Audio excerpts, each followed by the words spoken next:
Salut, bonjour, c'est Sam de SOS Phone. Aujourd'hui, on se retrouve sur une nouvelle vidéo pour la réparation de l'iPhone SE.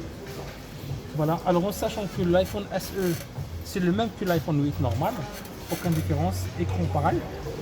On va vous montrer à peu près comment ça se passe. C'est très simple. Je ne sais pas si vous avez déjà vu des vidéos auparavant. Pour faire la réparation par vous-même, c'est pas si difficile du tout. Et je préviens, là je suis au travail, donc parfois il y a des coupeurs parce qu'il y a du monde qui arrive. Quand c'est moi qui renseigne les gens en même temps. Voilà, c'est un tout petit stand sur Paris 16, c'est comme ça se passe chez moi. Réparation express. Voilà, ce soir c'est un écran qui a déjà été réparé avant. L'écran ils sont en lève pas, on va voir. Pourquoi? Ah ouais, c'est normal. Il est coincé à l'intérieur, mais on peut le pousser après. Voilà. Alors, pour ouvrir un écran, c'est toujours on vient vers le bas et on l'ouvre comme un livre, comme ça. Il ne faut surtout pas ouvrir comme ça, comme l'iPhone 6. Vous allez copier les nappes. Faites très attention. C'est un téléphone un peu bizarre. Ah ouais, d'accord. C'est un téléphone reconditionné par contre. C'est pas un SE. Les vis ne sont pas pareils. Bon, on verra ça après. Généralement, c'est une réparation à 10 minutes que ça se passe bien. Voilà, comme je disais, là je demande, donc j'arrête la vidéo et je reviens vers vous. Alors, pour la vidéo, comme je disais, je demande. On continue sur la réparation. Il y en a 4 vis ici. Faites très attention. L'idéal de faire un 10 à 1, 2, 3. Donc 1, 2, 3 en bas. Et le quatrième tout à haut. Comme ça, vous ne trompez pas, sinon vous allez griller la carte mère. Ça arrive presque tout le temps, presque toujours. Spécialement si vous êtes un débutant. Et par contre, il ne faut pas trop serrer à la fermeture du téléphone. Ça, c'est la première. Là, on a 3 vis. Ça, sont pareil. Mais pareil, moi, je ne prends aucun risque. Je dessine toujours la même, comme si c'est une plaque devant moi. 1, 2. Et voilà le troisième. Voilà, j'essaie d'aller plus vite parce qu'après il y aura du monde et à chaque fois je suis obligé d'arrêter la vidéo. Et en même temps, le client, j'ai promis, dans 20 minutes il sera réparé. Donc dans 20 minutes il sera là. On continue. Là il y en a 4 vis en bas. 2. 3. Et 4. On en a toujours ça parce que ça va gêner la fermeture du téléphone après, ça sert absolument rien. J'ai fait ça depuis des années, j'ai jamais eu de retour, j'ai jamais eu de problème. Et voilà, je ne sais pas si vous voyez ou pas sur la vidéo, mais bon, j'essaie d'aller un peu plus vite. Bon, de toute façon, les vis, on n'a pas besoin d'embarquer plus 10 pour les retirer. Il suffit juste de tourner, sans tourner-vis, et ça retire automatiquement. Et ils sont toutes pareilles, hein. Les vis ils sont toutes de même taille, donc il n'y a pas de souci pour ça. Donc voilà, maintenant je remonte ici sur la plaque. Là on fait très attention. Et si vous pouviez en fait enlever cette plaque de la caméra en un seul morceau comme ça sera top. Voilà, 3 vis parce que chaque vis a sa propre taille. Et si vous mélangez les vis, ça peut percer sur l'écran. Ça a déjà arrivé. Donc pareil, les cotons internes. Et ça, je le laisse. Pourquoi je le laisse dans ma main? Parce que tout de suite, je vais le mettre ici. Et voilà. Et puis je vais le mettre ici. Mes écrans sont déjà été testés avant, donc il n'y a pas de problème. On enlève la petite plaque. Voilà, on enlève la petite plaque.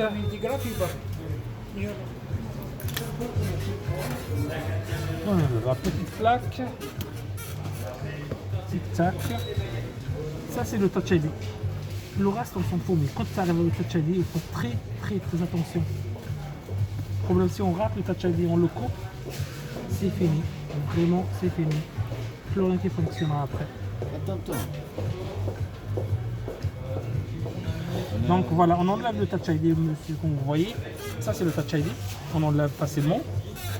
Et on retourne sur la caméra de devant. Pareil, vous faites très attention. Là ça va, je peux l'enlever facilement. Mais généralement en fait ça stack un petit peu ici. faites très attention. Ça, je les jette jamais à la poubelle, hein. Je les garde. Parfois, il y a certains écrans qu'on reçoit, ils n'ont pas de ça. Pour ajuster. Bon, l'écran il est HS, c'est poubelle. Rien à reconditionner. Je regarde bien ça, il est HS, je ne vais pas la poubelle aussi. Maintenant, ce que je vais faire, je prends mon écran. Et puis là, tiens, voilà.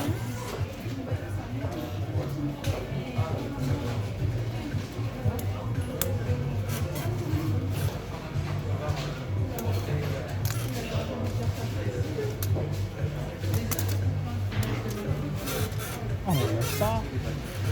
Je vais remplacer tout de suite le Touch ID pour qu'on soit comme ça, je suis tranquille.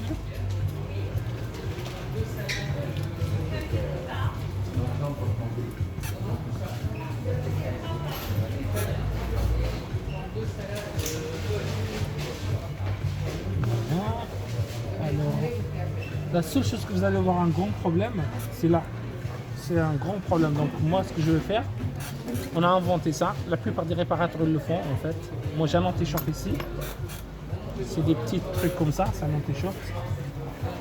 Donc j'essaye de faire un peu hop, à ma façon.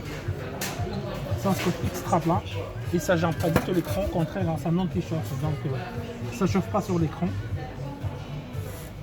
Là c'est bon. Je regarde derrière si je m'enlève ça pour remonter un tout petit peu. Avec plaisir, il n'y a pas de souci. Maintenant, je remonte la petite plaque.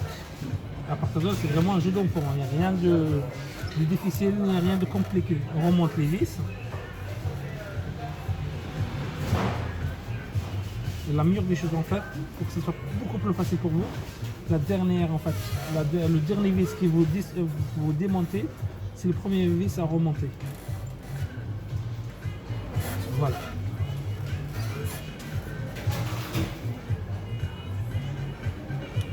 Comme c'est la plaque, c'était la dernière truc qu'on a enlevé, presque. Là je remonte. J'ai l'habitude de travailler comme ça. Après, chacun sa méthode, il n'y a pas de problème. Du moment que vous n'allez pas faire un double travail, monter, remonter plusieurs fois, ça reste les nappes, ça reste le forer les vis, tout ça. Hop, j'ai vu, ça ne va pas rentrer. Ça m'arrive. Voilà. Ah, merci, j'arrive. Voilà les gars, je reviens tout de suite. Voilà, je retourne au travail, messieurs, dames. Donc, comme je disais, à chaque fois je monte. Maintenant, je viens de finir le bas.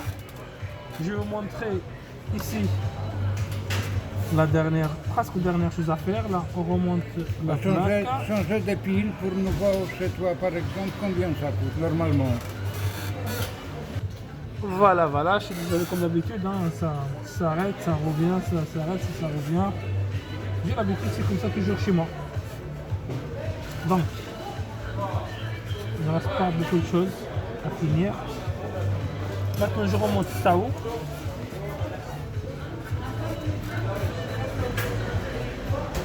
Alors, les pompiers qui rentrent, ça a l'air un peu bizarre.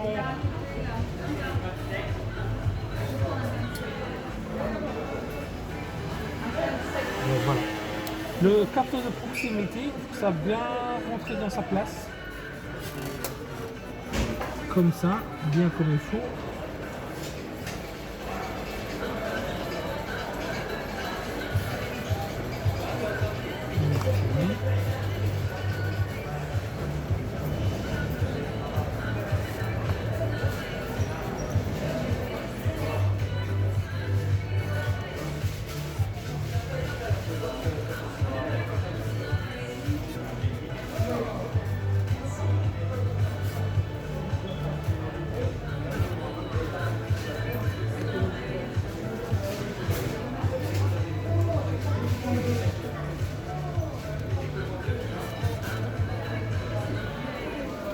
Et voilà, maintenant, malgré que les écrans sont déjà été testés avant, c'est toujours bien de tester une dernière fois, on ne sait jamais. Hein. Ça reste toujours un écran.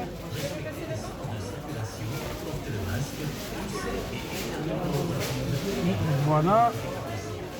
Ici, ok, ici. On allume le téléphone. Il y aura la pompe qui va arriver dans quelques secondes, c'est bon. On attend une petite vingtaine de secondes et tout qui s'installe. Et après on a notre téléphone à faire, encore beaucoup plus compliqué que tout ça. Pour moi, tout ce que technique est très difficile à faire et tout ce que mécanique est facile. Par contre, je donne un conseil encore pour d'autres personnes qui vont acheter des pièces sur internet. Je ne vais pas montrer le fournisseur. Par contre, il faut toujours acheter des pièces originaux. Si vous n'achetez pas des pièces originaux, ça ne fonctionnera jamais. Alors voilà. Magnifique, fonctionne très très bien. Donc on est bon. Voilà les gars. Et à la prochaine pour d'autres vidéos. Merci, au revoir. N'hésitez surtout pas de liker et partager vos vidéos. Comme ça, au moins, ça pourra servir à quelqu'un d'autre. On ne sait jamais. Voilà les gars. Ciao, bonne journée. Au revoir.